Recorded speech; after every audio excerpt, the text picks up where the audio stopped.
It's not just America's image that will suffer if it can't meet its debts, but the entire world economy, unless these two can make things work.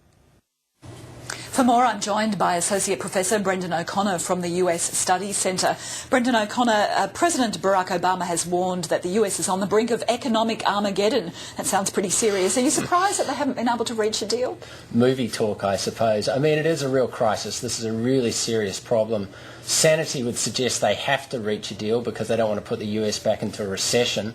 So this is a very, very, difficult and important issue. And things seem to have broken down between the Republicans in the House of Representatives and the President, which is a pretty bad sign with only about 10 days to go. So this is a crisis. Hopefully the United States will get its act together and come out of this, but the political system is under real pressure at the moment. Given what's at stake here, as you say, the US could slip back into recession, it could default on its debts, it could get a credit rating downgrade. The ripple effect would be felt throughout the world. Why is it so difficult, therefore, to get a deal between the White House and Republicans? Well, this should be a technical issue. I mean, the United States has a rising debt. This is not the time to deal with it. Budget times are the time to deal with it. This is usually just being dealt with like a technical decision. But the Republicans see it as their moment of great opportunity, that they can use this to force major cuts. And they've got the upper hand in some ways at the moment. The President is on the sidelines and the Republicans are sort of dictating the terms of this debate.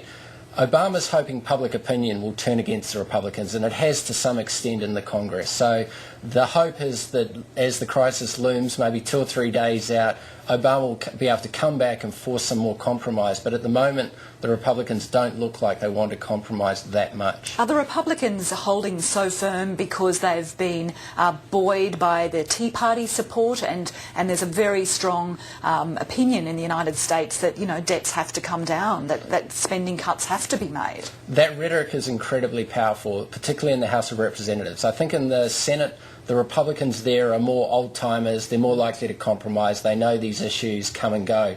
Where in the House, I think Speaker Boehner is being, to some degree, sort of tapped on the shoulder, reminded that his back isn't entirely covered if he comes to too much of a compromise with Obama. So it's in the House of Representatives, these sort of young Turks, some of them Tea Party aligned, who are saying this is our hour. We can really slash government significantly at this moment, and I think that's where Boehner's kind of constantly maybe backtracking with his negotiations with Obama. Obama similarly is coming to the middle probably, and then talking to Democrats in the Congress who are saying, not on your life, don't do this, you're going too far. So it's a tricky game, a game of poker to some extent.